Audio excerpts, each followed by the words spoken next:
Mhm. Okay, here we are. We are live. Good morning, everybody. Good Good morning. morning. Good morning to our thin Good texters. Anyone who's morning. joining us today, we had a lot of new people join us last week because of the Bucheris, Joe and Pat. They were pretty amazing. They are pretty amazing. Yes, they are. Very, very cool. Anything exciting to report? I thought Labor Day was coming up this weekend, and that's why I'm wearing white today because I know once Labor Day comes, I cannot wear white. That's it. That's the rule. Those are the rules. Yeah. That's So the rule. anything exciting that anyone has to report before we get into it? No, just trying to soak up the No, last minutes of summer. I completely agree, except for I think August has failed us because I don't know, it's going to be in the 70s this week. I mean, Yeah. what is this? Stop. We don't need fall. I got news for you. It's coming. Yeah. I know, but I don't want it. I like Fall is coming. I would be the person, I would be so happy if it was 80 degrees all year round. I Okay. don't need, I don't want the So seasons. I will purchase a ticket for you for San Diego, Mhm. and you will get Ooh. what you want. How's that?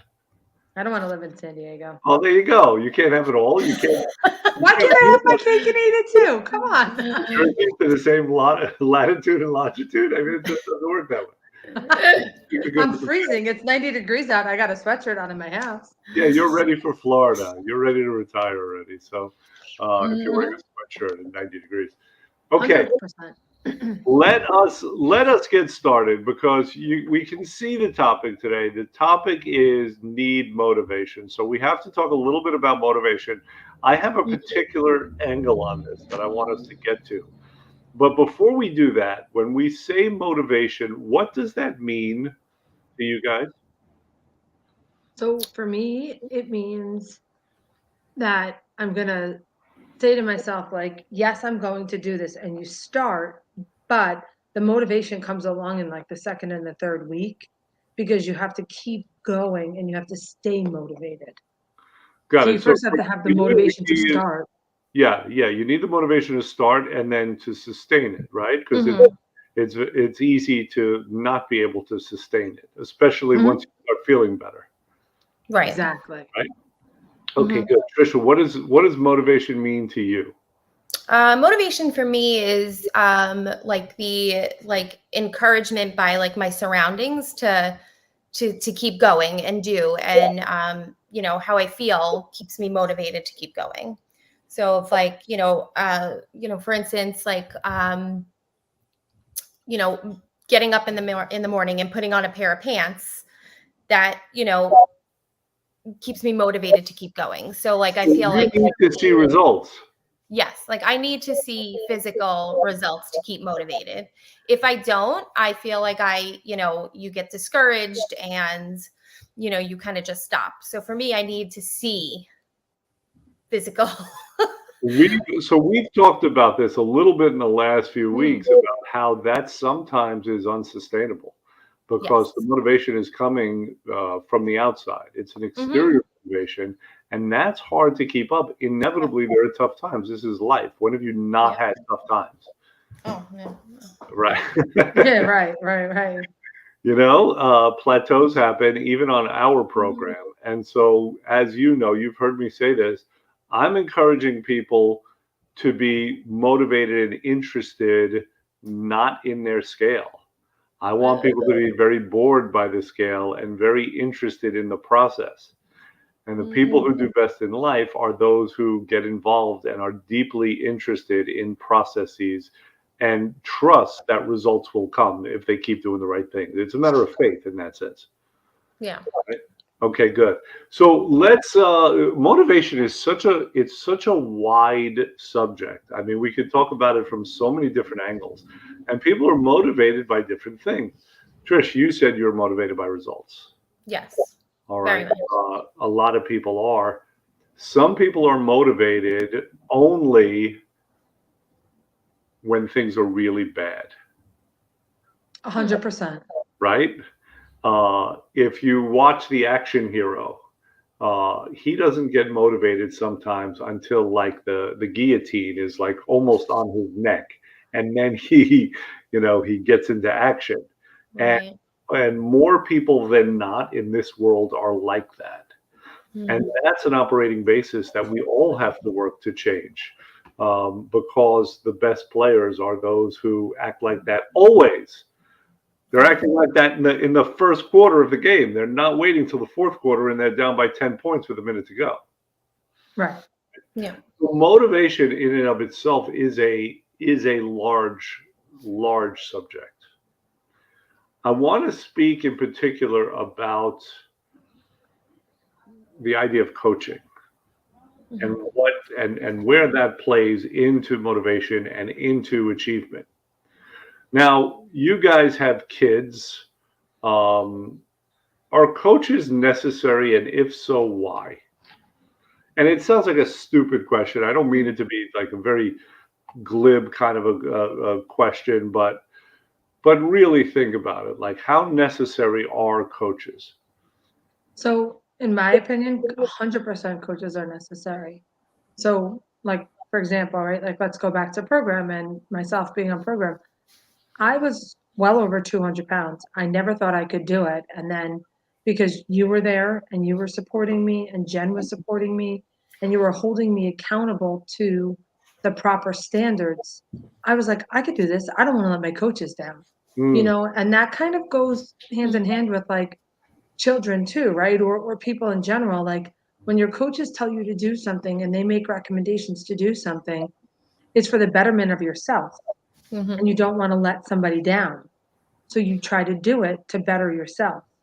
And so to me, I find coaching very motivational, because it allows me to make me realize like I can do this. I want to do this. Like I want to stay motivated. And I think it's the best part of our program, for example. okay. Well, thank you. I'll take that as a compliment. Trisha, what's Yeah. your how important are coaches?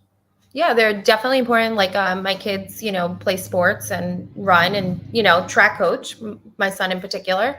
He, that's his thing. Like he knows, the best of that. So I feel like having a coach in any particular subject or area of life is important because they're geared for that. So that track coach is going to tell him what he needs to do and how he needs to execute it better than me telling him that. So it's super important. I feel like it's definitely almost like an expert in that field to show him what needs to be done. So I think it's like super important, like to have a coach. You, it's more expert knowledge and guidance. Mhm.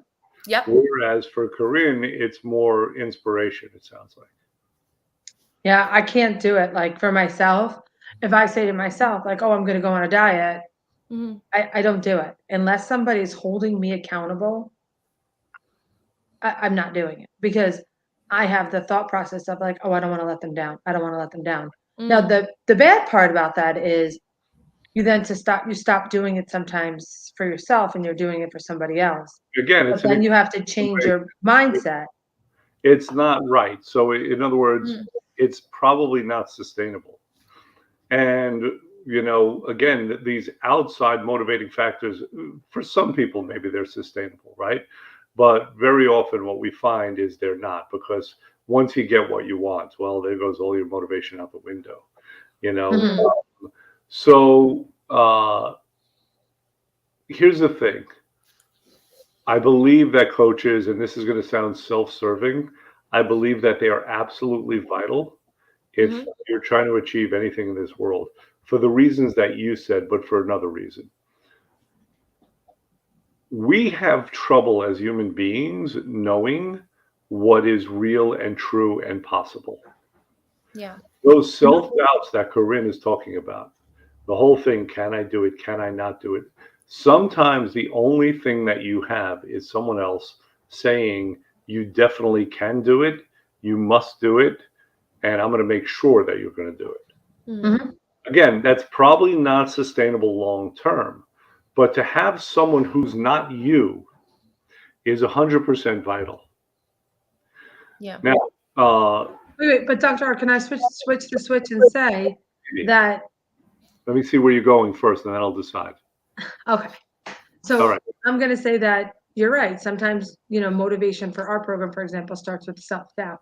But then the great thing is that you realize you can do it.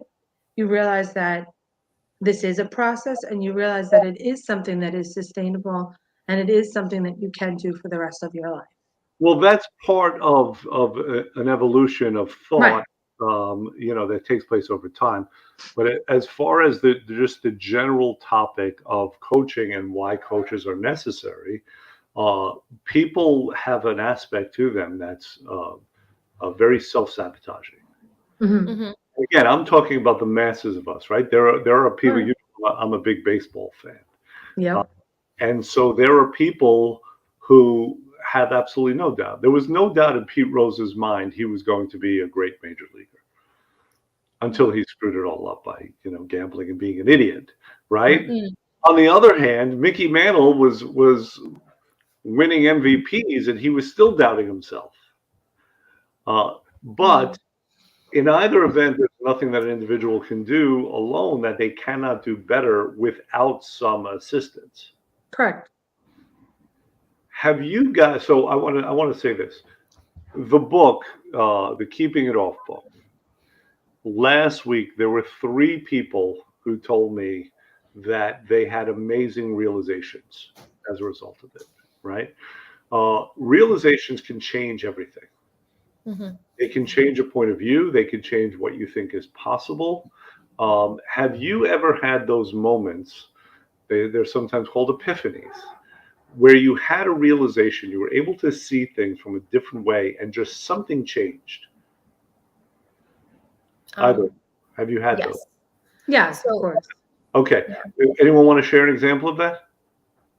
So I last year, obviously I went on program, like really focused and took control and did all the right things and lost weight and got pretty close to the ideal weight for myself. And then I self-sabotaged myself. Like the holidays came and then the winter came and then it was like party after party. And then, my sister was then getting married and I woke up one day, I'm like, what did I do to myself? Like, why did I let myself go back to this point? So, I got back on the scale again. And then for me, I was like, I woke up one day, I'm like, you felt so good then. You had, weren't waking up with aches and pains. And now I'm like getting up. My back is bothering me. My knees are annoying me getting out of bed in the morning. Like I self-sabotaged myself and I woke up with this feeling of that I have to pull it back in and get back to where I was. But Okay. yeah, so that was for me recently. So you had that realization about how silly it was and how you were operating and Yes. how that you can change that kind of operating basis. Yes. Right. And Good. I know I can get there. It's just I, get in my own way and the Right. motivation stopped. Yeah. In the movies, there's very often like the hero has like a dark night of the soul, right? Like Mm, they're screwing up and everything's against them and like, yeah. everyone hates them and all of a sudden something happens and it shifts, right? Hmm. After they have this dark night of the soul. And now they start, beating up their opponent or winning in business or getting the girl or Right. whatever, right? It seems to happen like that. Yeah. Corinne, you have a time that you can remember where you had like some thought that kind of changed things? Yeah, I mean, of course, we've had those times. Up until recently, I've always been like a very aggressive person, for example, from a personality perspective. And I stepped back and I said to myself, like, what purpose is this serving? Like, where am I going with this? Like, I need to better my personality and I need to better myself. So I So actually wait, you find had a myself. realization that you had a bad personality. Is that what you're telling us? No, I'm not saying I had a bad personality. I'm saying that here you go abusing me for Yeah. being honest. Oh, no, I'm an abuser. Okay. I'm just echoing your own words back to you. Okay, go ahead. So, but anyway, I've decided to say to myself and try to become more aware to make myself a better person. And part of that, like, I've said to myself, like, for the year of 2023, for example, like, this is my year to take back, like, my life. So Right. I've Was been there a trying moment? to Was strive to make myself better. was there a and that's great. I mean, that's how it's supposed to be, right? But was there a moment? Do you recall a moment where when that hit you? Not really like off the top of my head. It's just more like little moments here and there where I find myself saying, "Oh, I used to do this, but no, I won't do that anymore. I Right, yeah. used to do that." Yeah, Sometimes epiphanies happen with the clouds parting and the sun coming out, and sometimes they're more subtle. Uh, yeah. and there is kind of an evolution in how you think. So here's what I would say. Uh, I started this off saying that there were a few people who read this book and they had moments like that. They Mhm. had realizations, they had those oh my God moments, right? Mhm. Sometimes when I talk to a person, actually relatively often, when I talk to a person in a consultation, it happens. Hmm. If we had all the time in the world, then we would probably have all the realizations that we need to have, right? Have you heard the Mhm. one about the Mhm. what is it? The infinite number of monkeys with an infinite number of typewriters. Hmm. Have you ever heard about that? No, Okay, No. no. it's kind of like if there were an infinite number of monkeys typing on an Mhm. infinite number of typewriters, eventually they would write Romeo and Juliet, right? They would Mm. write War and Peace. They would write, Gone with the Wind, right? Mm. So if we had an infinite amount of time, we would no doubt have all the realizations that we would need, Mhm. but we Yep. don't.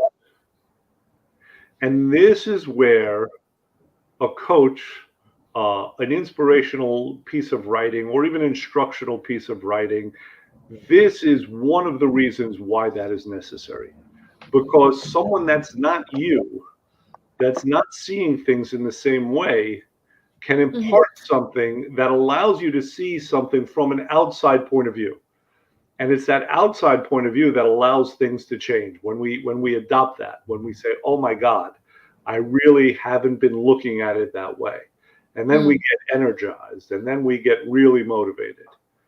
Right now, sometimes we suck that back in, but and that stops. But it doesn't invalidate those moments.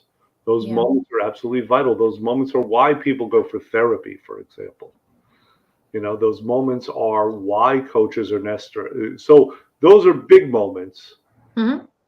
And of course, that doesn't negate all the little moments when you are being accountable to a coach, to someone who's not you, when you're being guided, right? When you Mhm. make a different decision because, oh my God, I'm going to have to face that jerk. I Mhm. can't tell him that I had 3 shots Mm. the other night. Okay. So I would say this is why, one of the reasons why coaching is necessary. All right. Yeah, definitely. Now, I uh, agree 100%. thank you. Thank you. Tell me this.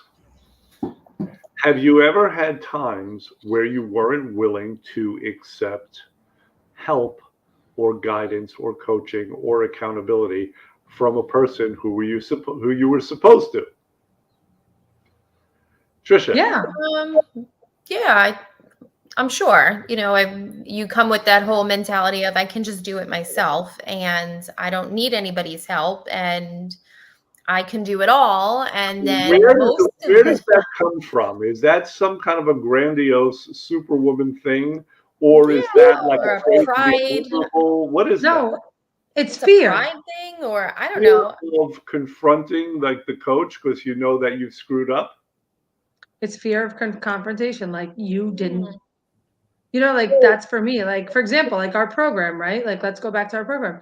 Dr. R, do you remember? Like, you made me get on the scale. And I was like, no, I'm not doing that. I'm not stepping on the scale in front of anybody else. And I was like, I left the office that day and I was crying because I had to confront the fact that I failed. Okay.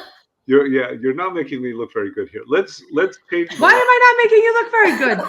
You then helped me confront something. You Right. then That's the point. I wish you would have led with that. So just so everyone knows, I didn't make you get on the scale. I mean, that no, just but you were so He forcing me to encouraged you. confront. You were forcing me to encouraged confront you. what I needed to Encouraged. do. Right. I just want to be clear in case there are any authorities out there No, stop it. or Stop it. anything You like were a that. positive influence There you go. with allowing me to confront what I needed to confront. And then I realized I needed the support and the guidance. And without the support and the guidance, I would not have been as successful as I was. Good. Thank you for that. I think that's very important. We have this evaluation that we send to people. We call it the thin test. And the thin test is kind of like the purpose of the evaluation is to see what is holding you back, right? Everyone has barriers. And I've identified, 6 very common barriers for people. Not having understanding is one thing, right? You want to lose weight, you don't understand how. It's going to make it hard. Not being motivated is another thing, right? So one that's there that's interesting is help. Not being able to accept help. And I've had people question me like, why is this here? The other ones make sense. This doesn't make sense. I mean, it makes all the sense in the world. There are people who are not willing to accept help. Why? Because of the reasons that you're saying. They think that they shouldn't have to, right? It makes them vulnerable, or they don't want to confront someone else and kind of reveal themselves, right? As someone who's maybe weak or someone who's transgressed a lot. Yeah. So the ability to accept help, sometimes it's because you've tried to help others and have been rejected. Right? So you're like, oh, this whole help thing is not for me. Right. So that is, if someone takes that quiz and their willingness to accept help is very low, we have to discuss that, because otherwise it's just not going to work. 100%. So that's a seriously important thing. So here's what I would say to people who are listening, whether it's about the program or it's about any other aspect in life. Part of being a good athlete, part of being a good student, part of being good at most anything we want to do is being willing to accept help, to accept instruction. Sometimes people think that they know it all. Right? How many times have I had consultations with people and they're like, well, I know exactly what to do. Yeah. All the time it happens. Right. Maybe not. But are you open? Are you willing to listen to something else? And learn something. And more often than not, those people learn something that they didn't know before. Right. So it's hard though, right? For people to listen, I feel, right? Like to break through to that. I've seen that even with myself. Like it's a hard thing to listen and understand that part. Can you give a specific example of that? I even just think with, help with like the kids at times, like it was hard for me to listen to like my mother say to me, like, no, you need me to help you. And I'd be like, no, I got this. I can do it myself. And then, 2 weeks later, I'm like crying in a corner somewhere, like I feel like that's like a hard thing to listen. And I don't know if it's like a pride thing or a fear of maybe somebody else taking control and you having no control. I don't know. What do you think in retrospect, just out of curiosity? So this is the person who raised you. Yeah. You turned out pretty good. Yeah, I think so. So she knows what she was talking about. Yeah. And yet when she said, okay, you're a first timer at this, let me assist you. You were, it sounds like very resistant. Very resistant. Yeah. What do you think that's about? Like, do you feel she was making you wrong? Or maybe making it that I wasn't doing a good job, or you can't do it yourself. I don't know. I'm going to assume that she wasn't communicating any of that, but you might have been hearing that. Yeah, I think that's what I was doing, because I couldn't hear the other things, and take it in. Okay. Have you been better, whether with your mom or not, about that since? Okay, yes, so you learned your lesson when you had your dark night of the soul, crying in a fetal position on the corner because of how exactly the babies. That's when I was like, somebody help me, anybody. Anybody. That's when you start praying. Yes. Right? Okay. 100%. Yeah. All you had to do was call mom. Definitely. All right. Corinne, rather, can you think of an example like that also, where maybe you weren't willing to listen to someone else who was trying to assist you? Oh, 100%. I mean, I could revert back to my daughter, Marissa, who has spent half of her life trying to figure out why she's been vomiting, and my mom would be like, "All right, just stop going to the doctor. Just stop doing this. Just leave her alone. She'll be fine. She'll be fine." And, like at the end of the day, you start questioning like your ability as a mother, for example, like, are you doing the right thing? Are you not doing the right thing? And then like you said, like you start then quietly going into like corners, right? And like just Mhm. reverting back and saying, I'm not going to ask for any help. I'm just going to stay silent and figure this all out by myself. And then Mhm. slowly but surely, you just stop resisting all help because you think that no matter what happens, nobody's going to help you Yeah. anyway. And you just have to figure it out all for yourself. Hmm. Yeah, and what you're talking about is a more particular situation I think that I've seen with families when there's someone who's sick because everyone wants to help. And Everybody. Yes. Mhm. everyone is suggesting something, Hey, have you gone to this dude or this person who puts a baked potato on your forehead and that's very healing, Yes. Mhm. right?